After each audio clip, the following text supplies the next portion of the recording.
Hello friends, welcome to the newfangled competition classes. आप सभी का स्वागत है आपके अपने YouTube channel newfangled competition classes में।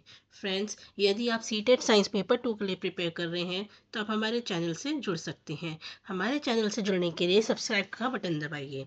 हमारे चैनल पे बेटा आपको सीटेट साइंस पेपर 2 के लिए प्रिपेयर करवाते हैं, जिसमें मैं आपको सारे प्रीवियस ईयर के क्वेश्चन वो करवाऊंगी, प्लस आपको कंटेंट प्रोवाइड करवाया हुआ है। अभी हमारे प्रीवियस ईयर के क्वेश्चन की सीरीज चल रही है, क्योंकि अब आपके पास बहुत कम टाइम बचा है एग्ज़ाम के लिए, और सिर्फ प्रीवियस ईयर के क्वेश्चन ही आपको एग्ज़ाम में हेल्प कर सकते हैं आपका एग्ज़ाम क्लियर करवाने में। क्योंकि सीटेट एक हमारा ऐसा एग्ज़ाम है जहाँ पर आपके जो क्वेश्चंस होते हैं, जितने प्रीवियस ईयर में क्वेश्चन आए हुए होते हैं, उन्हीं के बेस पे क्वेश्चन आते हैं। क्वेश्चन सेम हो ज़रूरी नहीं है, लेकिन कंसेप्ट सेम ही होता है। यानी कि यदि आपने सारे क्वेश्चनों को समझ कर लिया तो आप वहाँ पे कोई भी क्वेश्चन जो आएगा उसे ईजिली कर पाएंगे। आइए चलिए स्टार्ट करते हैं हम आज की क्लास को। सो बेटा, आज का हमारा पहला क्वेश्चन है, read the statement below and choose the correct option. हमारे को दो स्टेटमेंट दे रखे हैं, स्टेटमेंट 1 और स्टेटमेंट 2। हमें बताना है इन दोनों स्टेटमेंट में कौन सा सही है, कौन सा गलत है, या फिर दोनों सही है या फिर दोनों गलत है। ठीक है, देखिए बेटा, पहला कहा गया है all combustion reactions are exothermic reaction.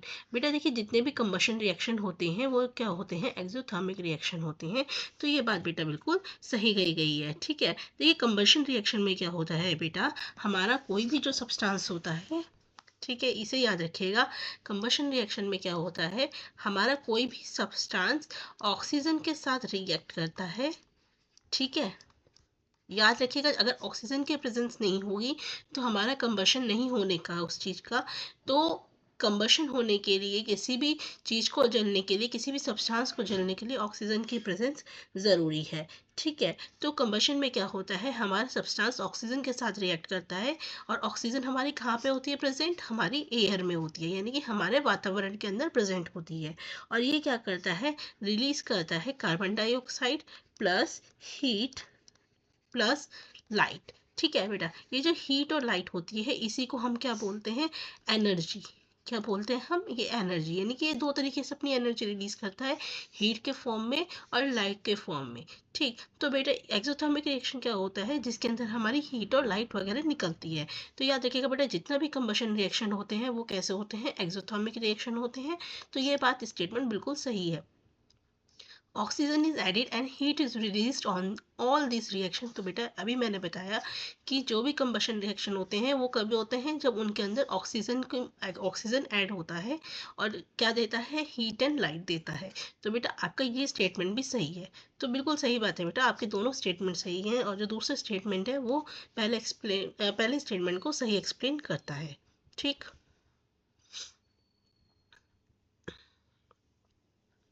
चलिए नेक्स्ट क्वेश्चन की तरफ चलते हैं बेटा। हमें दो रिएक्शन दे रखी है। पहली दे रखी है barium chloride reacts with sodium sulphate. ये कहते हैं हमारा जो बैरियम क्लोराइड है वो आपका सोडियम सल्फेट के साथ रिएक्शन करता है। ठीक है, तो बेटा बैरियम क्लोराइड को हम कैसे लिखते हैं, Ba, और क्लोराइड को Cl2। सोडियम सल्फेट का क्या होता है, Na2SO4। करेक्ट, मैग्नीशियम ऑक्साइड होता है MgO, और कार्बन डाइऑक्साइड आप सभी को पता है क्या होता है, CO2 होता है। तो हमें बताना है कि रिएक्शन 1 कैसी रिएक्शन है और रिएक्शन 2 हमारी कैसी रिएक्शन है। तो बेटा एक बात याद रखिएगा, जब कभी भी हमारे दो आपके सब्सटेंस एक साथ रिएक्ट करते हैं, मान लीजिए AB प्लस CD, और आपका जो न्यू सब्सटेंस है वो कुछ इस तरीके से बनता है, AD प्लस BC। तो इस तरह के हम सिचुएशन को, इस तरह के रिएक्शन को हम क्या बोलते हैं, डबल डिस्प्लेसमेंट रिएक्शन। ठीक, इस तरह के रिएक्शन को हम क्या बोलते हैं, डबल डिस्प्लेसमेंट रिएक्शन। और कभी मान लीजिए हमारे पास एक सब्सटेंस A है और एक सब्सटेंस B है, और दोनों के मिलाने से हमारा एक नया प्रोडक्ट बन रहा है AB। तो इस तरह के रिएक्शन को हम क्या बोलते हैं, कॉम्बिनेशन रिएक्शन। क्या बोलते हैं, कॉम्बिनेशन रिएक्शन। ठीक, तो अब देखते हैं बेटा, देखिए इसमें क्या है, आपके दो सब्सटेंस है, ये A है, ये B है, ये सी है, ये डी है। तो ये जब अपने आपस में रिएक्ट करेंगे तो हमारे बेटा बनेंगे बेरियम सल्फेट और सोडियम क्लोराइड। ठीक है, तो इसका मतलब हमारा जो रिएक्शन बना है वो कैसा हुआ बेटा, डबल डिस्प्लेसमेंट रिएक्शन। तो आपका इसमें ऑप्शन कौन सा सही होगा, ऑप्शन नंबर 2 क्या होगा, डबल डिस्प्लेसमेंट रिएक्शन। और मैग्नीशियम ऑक्साइड और कार्बन डाइऑक्साइड यानी कि ए और बी आपका मिलकर क्या बनाएंगे, ए बी, विच इज आपके क्या बनेगा, आपका नया प्रोडक्ट बनेगा। और इस तरह का जो रिएक्शन होता है बेटा इसको हम बोलते हैं कॉम्बिनेशन रिएक्शन। क्या बोलते हैं, कॉम्बिनेशन रिएक्शन। चलिए नेक्स्ट क्वेश्चन की तरफ चलते हैं। नेक्स्ट क्वेश्चन में है read the statement below and choose the correct option. ठीक, तो हमें कहा गया है स्टेटमेंट पढ़िए और सही ऑप्शन को बताइए। देखिए फिर से स्टेटमेंट वाला क्वेश्चन आ गया। तो आपका बेटा पहला स्टेटमेंट दे रखा है physical changes are always reversible. ये कहते हैं कि हमारे जो फिजिकल चेंजेस होते हैं वो हमेशा रिवर्सिबल होते हैं। तो बेटा ये गलत है, ऑलवेज लिखा है यानी कि हमेशा। देखिए अगर रिवर्सिबल लिखा होता तो 1% सही मान लेते, लेकिन ऑलवेज लिखा है तो ये गलत है। अब आप पूछेंगे कैसे, बेटा एक चीज़ बताइए, एक बैलून है, ठीक है, ये फूला हुआ बैलून है, ठीक, अब इसको एक ये बर्स्ट हो गया, अब ये फूट गया, ठीक है, तो अब क्या हुआ, ये बर्स्ट होने के बाद तो इसमें इसकी जो शेप है उसमें चेंज आ गया, साइज में चेंज आ गया, ठीक, क्या लेकिन मैं इस बैलून को वापस इस बैलून में कन्वर्ट कर सकता हूँ, एक फूटे हुए बैलून को मैं क्या दोबारा फुला सकती हूँ, नहीं फुला सकती। तो ये जो चेंज है ये कैसा चेंज है, फिजिकल चेंज है। और कैसा चेंज है, इरिवर्सिबल, क्योंकि जो चेंज उसमें आ चुका है मैं उसे चेंज नहीं कर सकती। लेकिन अगर मैं कहती हूँ मेरे पास आज आइस है, ठीक है, आइस से वाटर बना, करेक्ट, जब मैं आइस से वाटर में आ रही हूँ तब क्या हो रहा है, सिर्फ स्टेट का ही तो चेंज आ रहा है। पहले वो सॉलिड स्टेट में थी, अब वो लिक्विड स्टेट में है, लेकिन इस वाटर को मैं दोबारा से आइस में कन्वर्ट कर सकती हूँ ना।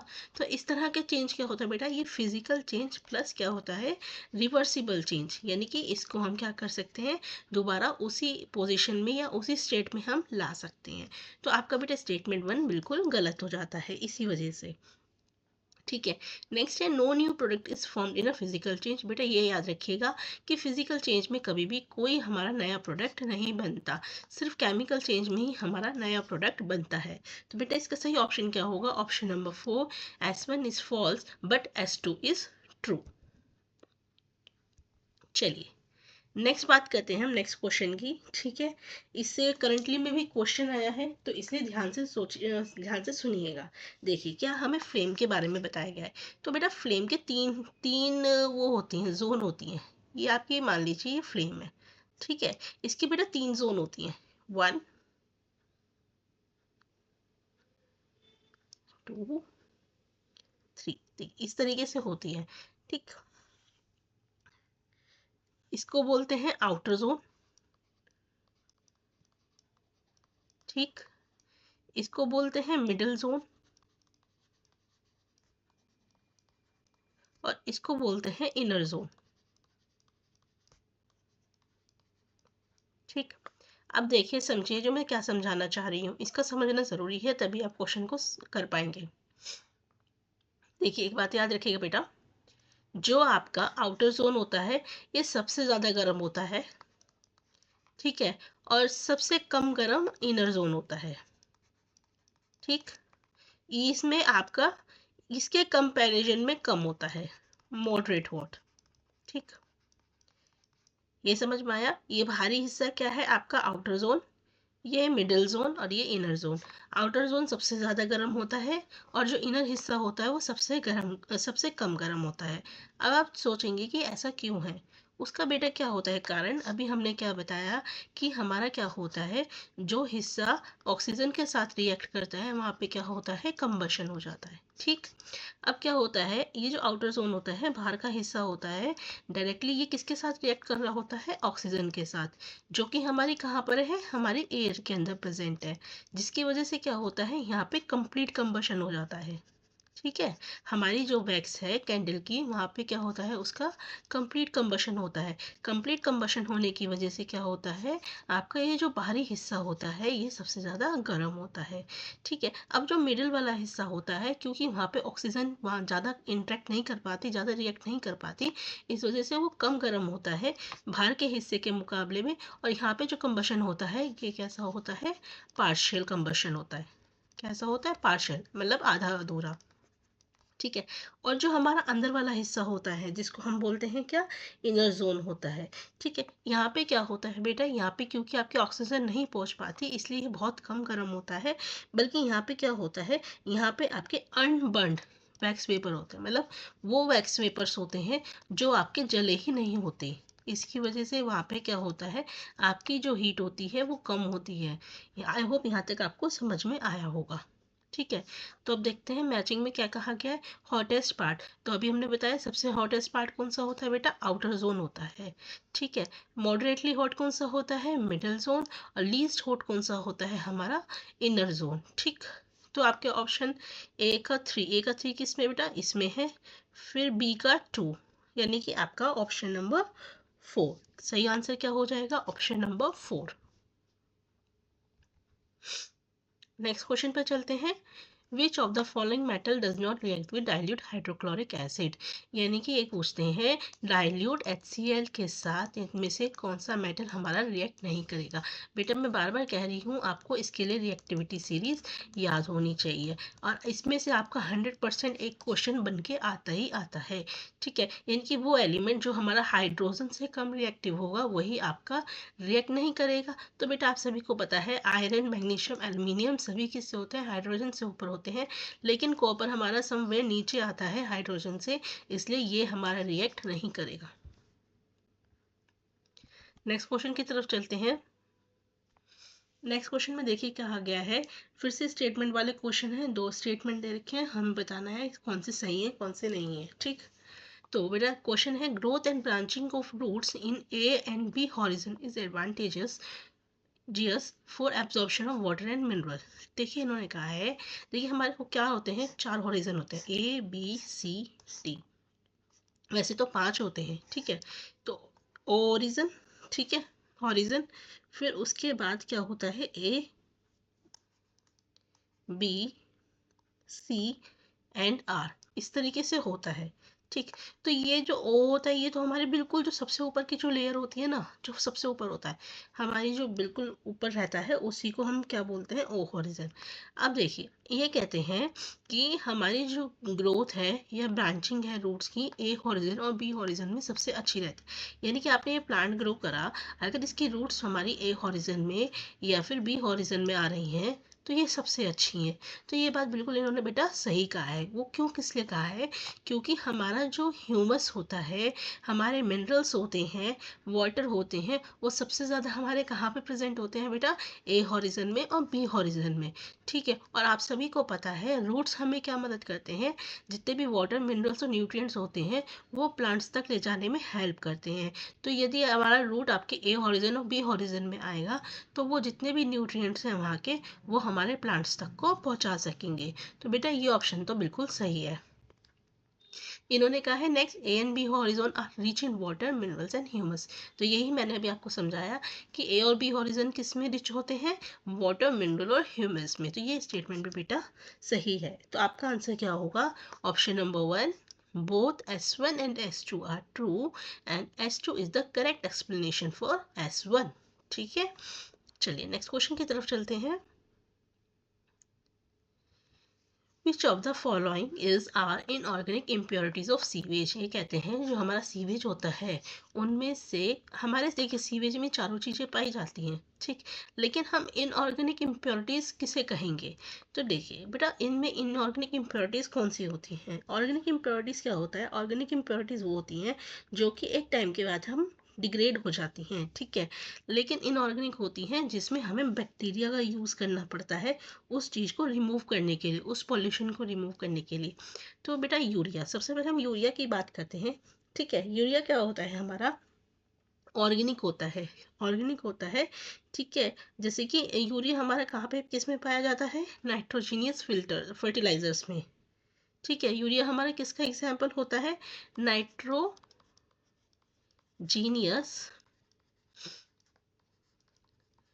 Fertilisers, correct.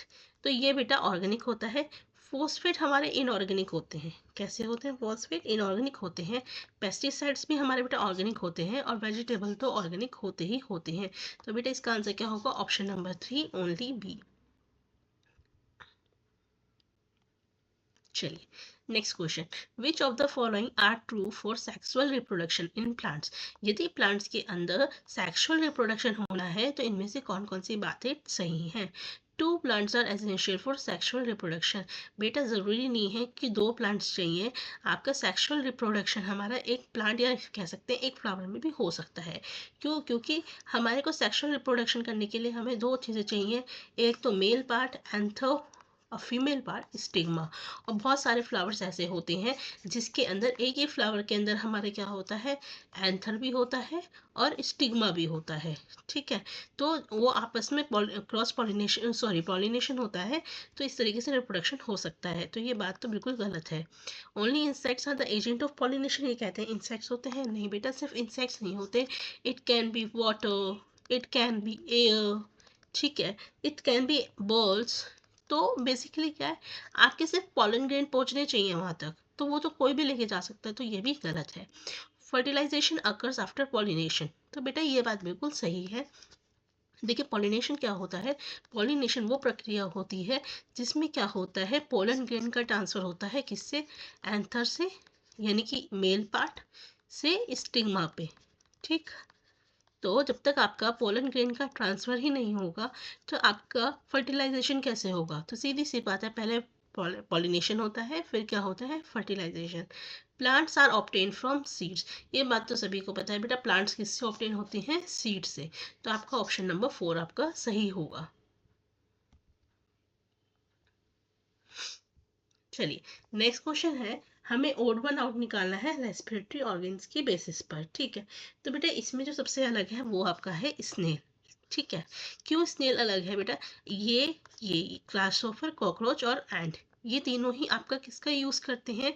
ट्रैकियल सिस्टम का यूज करते हैं। ठीक है, इनकी बॉडी पे क्या होता है? ट्रैकिया टाइप का एक स्ट्रक्चर होता है जो कि डायरेक्टली आपका गैसेस एक्सचेंज करता है, ऑक्सीजन को लेता है और कार्बन डाइऑक्साइड को छोड़ देता है। लेकिन जो स्नेल होता है इसमें क्या होता है? फैदर के जैसे गिल्स होते हैं।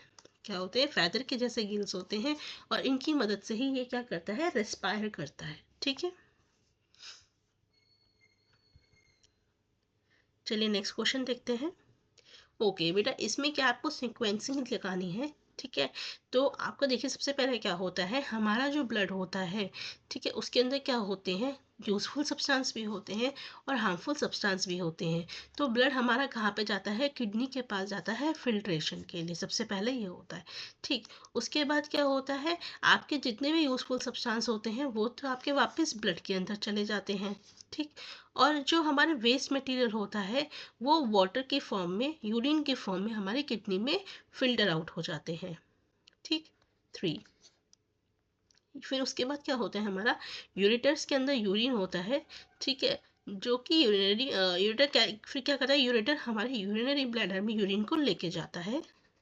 और उसके बाद क्या होता है, जो हमारा यूरिन स्टोर हुआ है यूरिनरी ब्लैडर के अंदर, वो यूरिनरी ओपनिंग के थ्रू आपका यूरेथ्रा से निकल जाता है।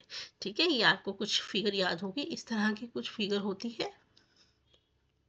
ठीक है, इस तरह के हमारे किडनी से दो पाइप्स आते हैं।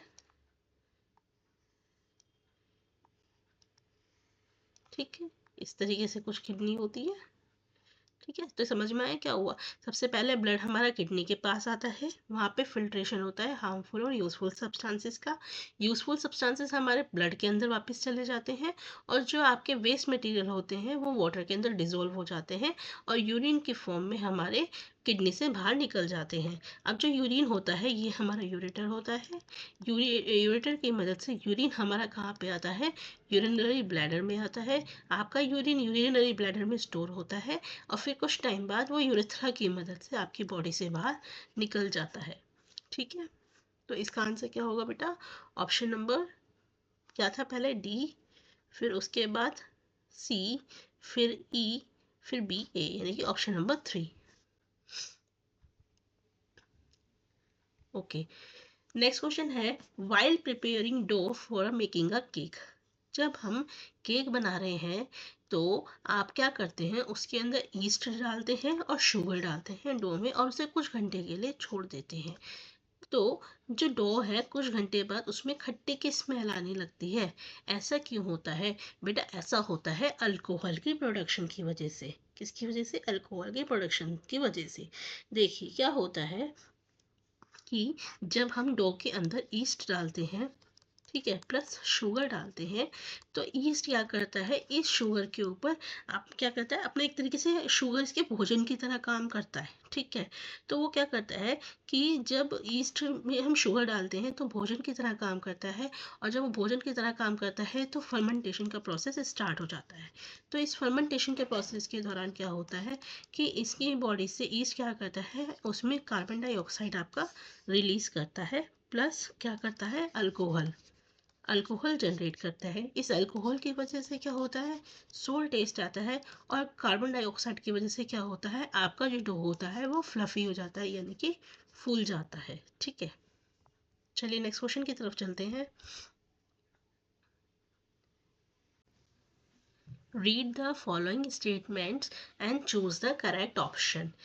स्टेटमेंट 1 है, blood flows in only one direction in arteries. तो बेटा ये बात बिल्कुल ठीक है। आर्टरीज में क्या होता है, आर्टरीज में आपका जो ब्लड का फ्लो होता है वो एक ही डायरेक्शन में होता है।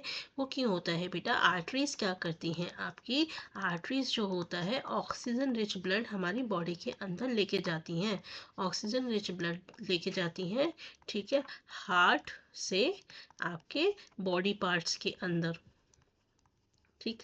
जबकि वेन्स का काम क्या होता है, वेन्स का काम होता है जो हमारा डीऑक्सीजनेटेड ब्लड है, यानी कि इसके अंदर कार्बन डाइऑक्साइड की मात्रा ज़्यादा है, डीऑक्सीजनेटेड ब्लड को बॉडी पार्ट से हमारी कहाँ लेके आती हैं, हार्ट में, ठीक। इतना समझ में आया आपको बात, ठीक। तो आर्टरीज क्या करती हैं, ऑक्सीजन रिच ब्लड को हार्ट से बॉडी पार्ट में लेके जाती हैं, तो इसलिए इसका जो प्रेशर होता है बहुत ज़्यादा हाई होता है।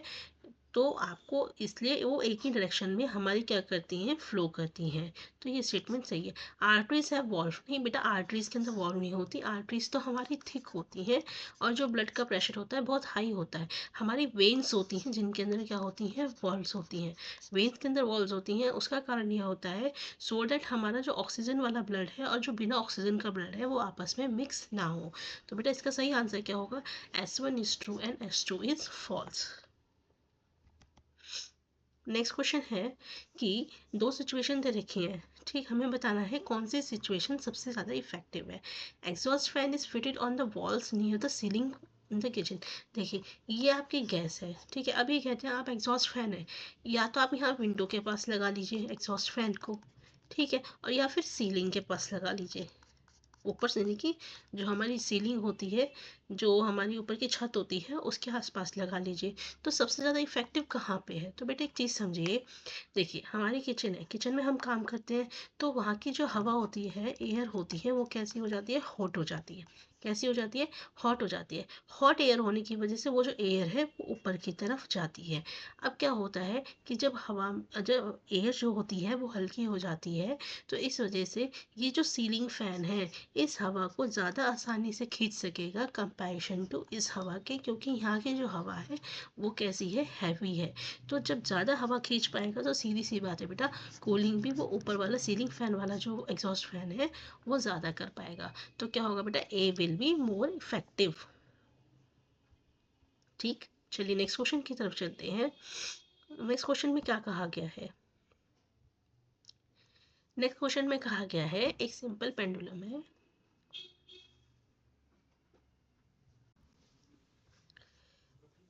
ये एक सिंपल पेंडुलम है, और ये कहते हैं इसकी मीन पोजीशन ये हो गई और एक्सट्रीम पोजीशन ये हो गई, ठीक है। ये हमारी एक्सट्रीम पोजीशन है इस पेंडुलम की। तो इनके जो बीच का डिस्टेंस है वो कितना है, d है। तो हमें बताया गया है time taken by Bob to move distance d/4 is t1। ये कहते हैं d/4 डिस्टेंस कवर करने के लिए उसे t1 टाइम लगा। तो हमें बताना है कि टाइम पीरियड पेंडुलम का कितना होगा। तो बेटा पहले एक तो एक बात समझिए, हम जब पेंडुलम की बात करते हैं तो हम एक फ्रिक्वेंसी के ऊपर टाइम पीरियड निकालते हैं, ठीक है। तो देखिए जितना टाइम उसे यहाँ से जाने में ही लगा होगा, फिर यहाँ से वो वापस यहाँ आया होगा, करेक्ट, फिर यहाँ से वो वापस यहाँ आया होगा, तो कितना डिस्टेंस कवर किया उसने, डी, 2D और टी, यानी कि टोटल डिस्टेंस कितना कवर किया, 4D डिस्टेंस कवर करा, ठीक। तो अब बेटा देखिए यहाँ से अगर आप देखेंगे तो डी की वैल्यू कितनी है, 4T1 हो जाएगी, यहाँ से निकालेंगे, और यहाँ पे डी कितना है, 4 × 4T1, तो कितना हो गया बेटा 16T1 सेकेंड्स, उसे कितना टाइम लगा होगा, 16T1 सेकेंड्स। चलिए नेक्स्ट क्वेश्चन की तरफ चलते हैं।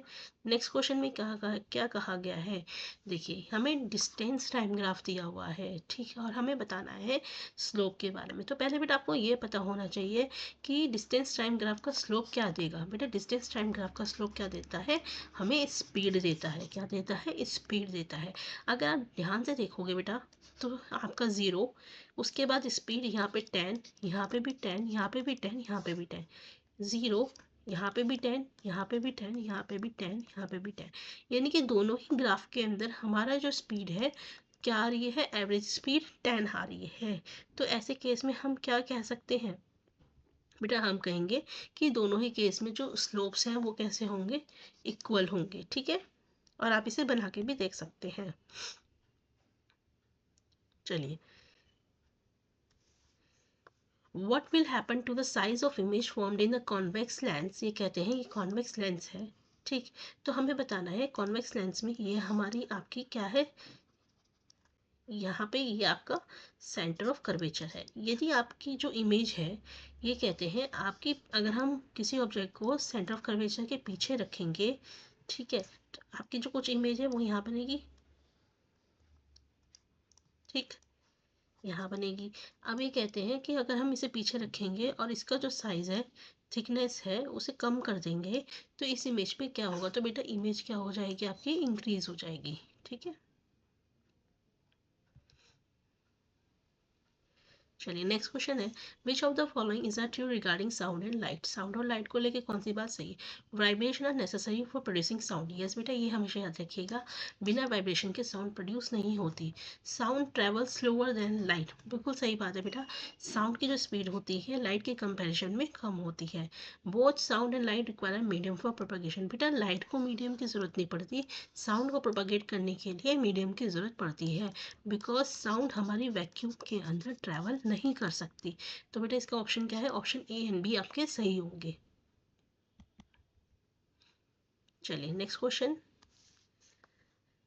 2 ब्लॉक्स ऑफ आयरन मासेस, ये कहते हैं ये 2 बॉक्स है, ठीक है, अभी आपके ज़मीन पे रखे हुए, ये M1 है, ये M2 है। M1 का मास ज़्यादा है, ठीक है, M2 से, तो ये कहते हैं कि फ्रिक्शन, फोर्स ऑफ फ्रिक्शन में क्या फ़र्क पड़ेगा। तो बेटा हमेशा याद रखिएगा, जिसका मास ज़्यादा होगा, ठीक, उसका फोर्स ऑफ फ्रिक्शन भी ज़्यादा होगा, वो उसका जो कांटेक्ट होगा उसके ज़मीन के साथ, उसका फोर्स ऑफ फ्रिक्शन भी ज़्यादा होगा। तो इसका आंसर होगा बेटा M1 is experiencing greater force of friction than M2। चलिए नेक्स्ट क्वेश्चन है, a balloon is placed on the mouth of a plastic bottle, ये हमने लास्ट भी किया था बेटा। ये आपकी प्लास्टिक की बॉटल है, ठीक है, अब यहाँ पे आपने क्या करा, एक बैलून लगा दिया, क्या करा, बैलून लगा दिया। पहले आपने क्या करा, इसे हॉट वाटर में डाला, फिर उसके बाद आपने इसे कोल्ड वाटर में डाला, तो क्या होगा। तो बेटा मैंने बताया था, जब आप बैलून को हॉट वाटर, इसमें बॉटल को हॉट वाटर में डालोगे तो क्या होगा, इसके अंदर की जो एयर होगी वो लाइट हो जाएगी। लाइट होने की वजह से क्या होगा, ये हवा एक्सपेंड हो जाएगी। एक्सपेंड होने की वजह से आपका जो बैलून है वो भी क्या हो जाएगा, फूल जाएगा, इन्फ्लेट हो जाएगा, ठीक है। उसी तरीके से जब कोल्ड एयर होगी तो आपकी हवा भारी हो जाएगी और क्या होगा, ये डिफ्लेट हो जाएगा। तो स्टेप ए में इन्फ्लेट और स्टेप बी में डिफ्लेट। चलिए next question, what should be the characteristics of A fuse, हमें फ्यूज की करेक्टरिस्टिक बतानी है बेटा। तो याद रखिएगा, फ्यूज में क्या होता है, हमारी थिन वायर होती है, पतली सी वायर होती है। थिन वायर इसलिए होती है ताकि वो इस जल्दी से टूट जाए। हाई रेजिस्टिविटी होती है, ठीक है। हाई रेजिस्टिविटी किस लिए होती है, ताकि वो जो एक्स्ट्रा करंट है, जो भी हमने लिमिट सेट करी है, उससे जो ज़्यादा करंट है उसको क्या करे, रोक सके। और लो मेल्टिंग पॉइंट होता है, ठीक है।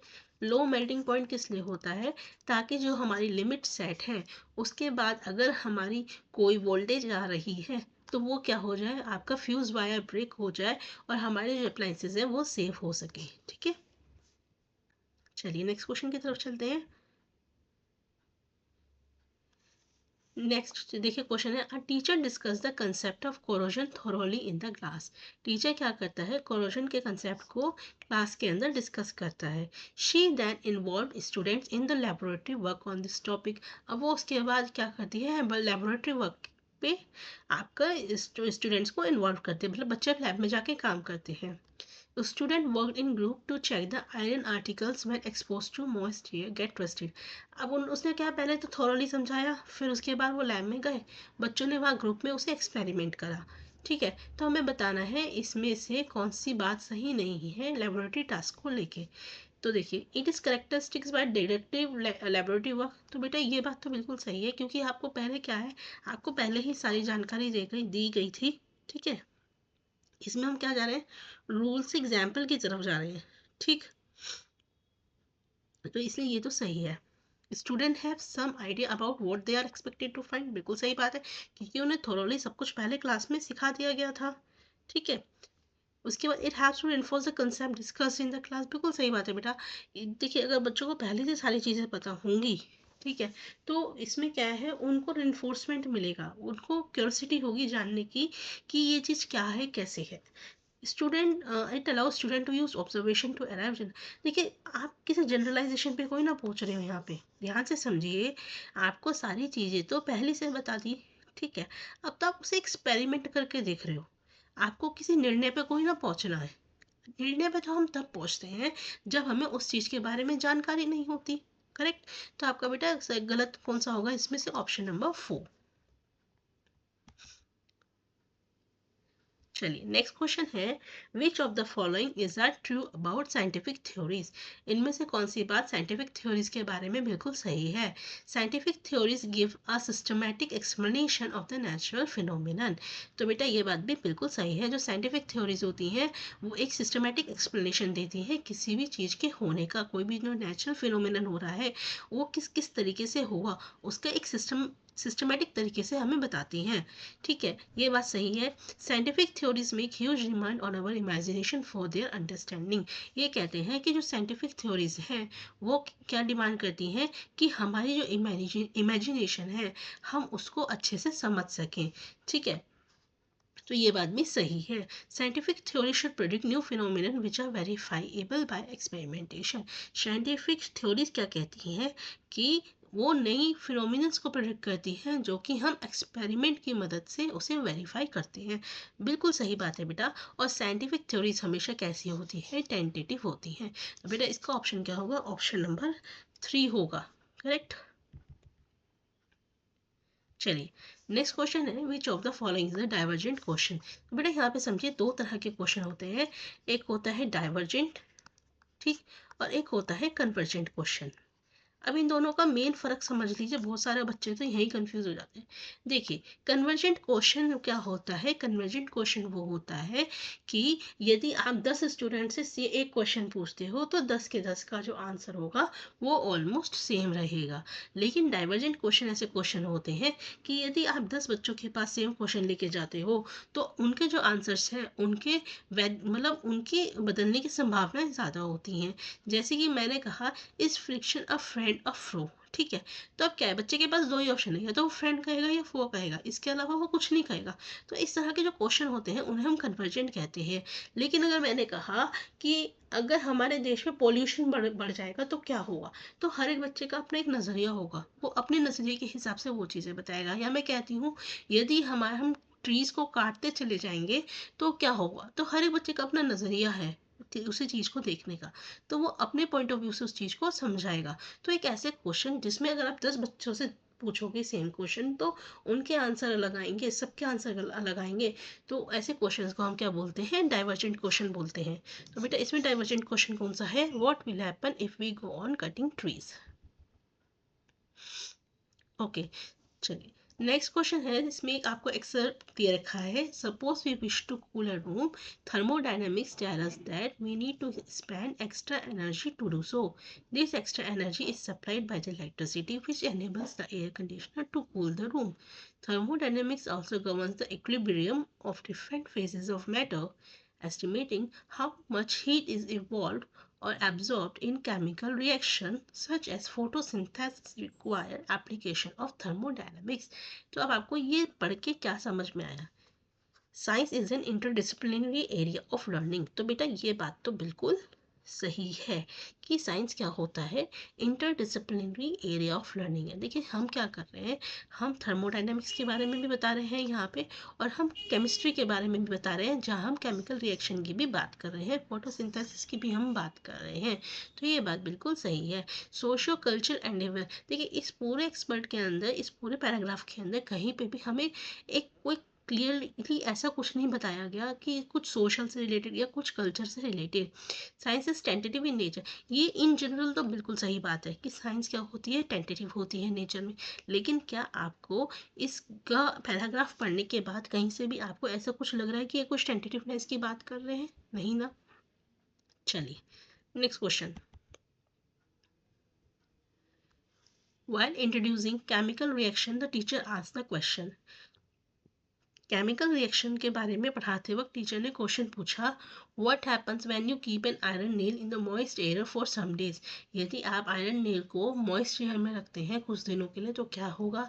एक क्वेश्चन पूछा, what happens when you burn paper and would, कि जब आप पेपर को या वुड को बर्न करेंगे तो क्या होगा। तो टीचर ने किसका क्या ऑब्जेक्टिव रहा होगा इन क्वेश्चंस को पूछने के लिए, to motivate students to participate in the process of learning, to relate scientific concept to the previous knowledge, to know students alternative conception if any, to enable students to understand the method of science। ठीक है, तो बेटा इसका answer आप मुझे खुद बताएंगे आपको क्या चीज़ समझ में आ रही है।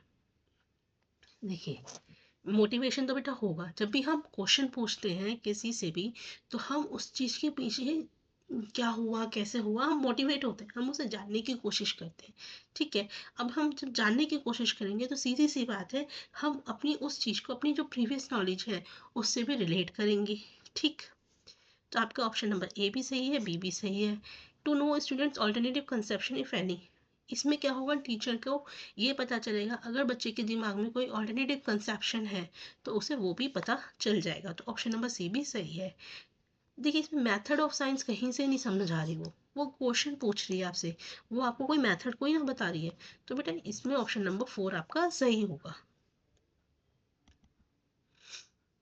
नेक्स्ट क्वेश्चन की तरफ चलते हैं। नेक्स्ट क्वेश्चन है, discussing controversial scientific issues promote argumentation and learning. सही बात है बेटा, जब हम किसी साइंटिफिक इशू के ऊपर कंट्रोवर्शियल डिस्कशन करते हैं तो क्या होता है, आर्गुमेंटेशन भी होता है, आर्गुमेंट भी होता है और लर्निंग भी होती है। आर्गुमेंटेशन क्या करता है, बिल्ड करने में मदद करता है किसमें, explanation models and theories insight, जिसकी वजह से लर्निंग। बेटा दोनों ही स्टेटमेंट सही है और एक्सप्लेनेशन भी दोनों की आपस में सही है। चलिए नेक्स्ट क्वेश्चन है कि during a discussion on planets, जब डिस्कशन किया गया प्लैनेट्स पे, what would happen if there is no moon in the sky, कि क्या होगा अगर स्काई में मून नहीं हो। आफ्टर डिस्कसिंग स्टूडेंट रिस्पॉन्सेस को डिस्कस करने के बाद the teacher asked student to collect more information related to the question.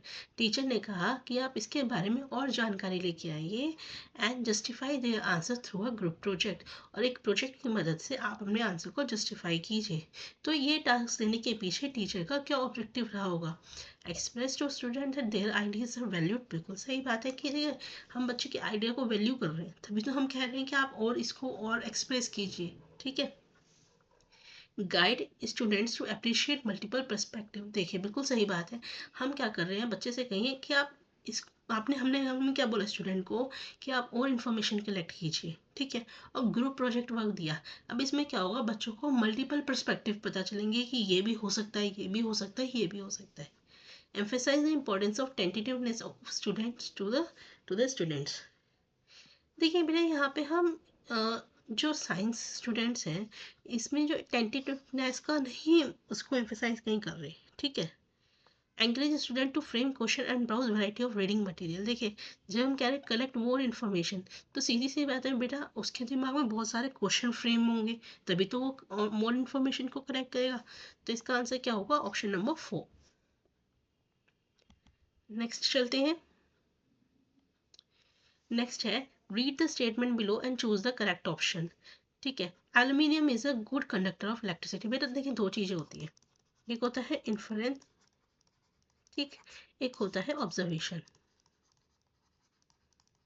जब हम इन्फ्लुएंस की बात करते हैं तो we are talking about the result, कि हमारा रिजल्ट क्या निकला। ऑब्जर्वेशन में हम रिजल्ट की बात नहीं करते।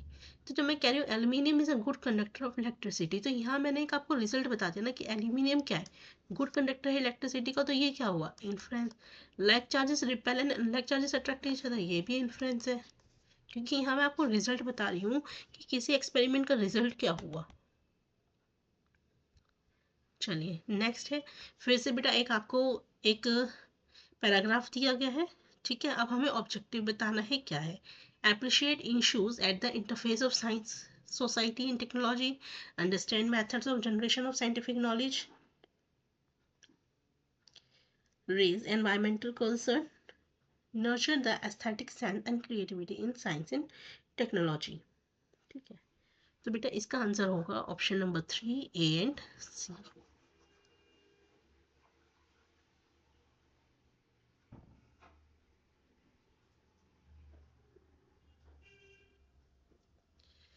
अगेन सेम चीज है, पैराग्राफ दिया हुआ है, आपको बताना है। देखिए पैराग्राफ में क्या कहा गया है, reflection and reflection are the oldest phenomenon to us. Reflection और रिफ्लेक्शन दोनों ही बहुत ओल्ड फिनोमिनन है। Much of the discussion on the nature of light during resonance centered around this phenomenon.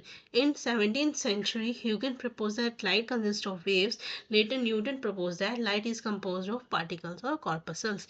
अगर आप ध्यान से देखेंगे बेटा, एक तो यहाँ पे ना आपको एक हिस्ट्री बताई गई है, या हम कह सकते हैं सोशली या कल्चरली आपको बताया गया है यहाँ पर कि किस तरीके से, मतलब सोशल कल्चरल रेलिवेंस तो नहीं कह सकते, ठीक है। तो लेकिन हाँ टेंटेटिवनेस कह सकते हैं कि हमारी, देखिए पहले क्या हुआ, पहले ह्यूगन ने प्रपोज किया, उसने कुछ बताया, ठीक है। अब उसके बाद न्यूटन आए, उन्होंने कुछ बताया लाइट को लेके। तो ये कैसा रहा, बेसिकली हमारी जो साइंस है वो कैसी है, टेंटेटिव है, ठीक है। इस पैराग्राफ से यहाँ से ये तो समझ में आ गया, ठीक। दूसरा क्या है, सोशल और कल्चरल, तो हमें कुछ बताया ही नहीं गया कि सोशल पे क्या इफेक्ट होगा या कल्चरल पे क्या इफेक्ट होगा। तो ऑप्शन नंबर ए तो बेटा हो ही नहीं सकता, तो ऑप्शन नंबर सी तो होगा ही होगा। नेक्स्ट है science is advance through creativity and imagination of scientist. बेटा सही बात है, यदि न्यूटन जी ने क्रिएटिविटी नहीं की होती या इमेजिनेशन नहीं की होती तो क्या वो पार्टिकल्स और कॉर्पसल्स के बारे में बता पाते। तो क्रिएटिविटी तो चाहिए, ठीक है। फिक्स साइंटिफिक मेथड, देखिए कभी बेटा कोई फिक्स साइंटिफिक मेथड पे जाएगा ना तो नए इन्वेंशन हो ही नहीं पाएंगे। तो आपका ऑप्शन क्या होगा, option number B and C. So guys this is all. अगर वीडियो अच्छी लगे तो लाइक सब्सक्राइब शेयर ज़रूर कीजिएगा। मिलेंगे नेक्स्ट वीडियो में नेक्स्ट क्वेश्चन पेपर के साथ।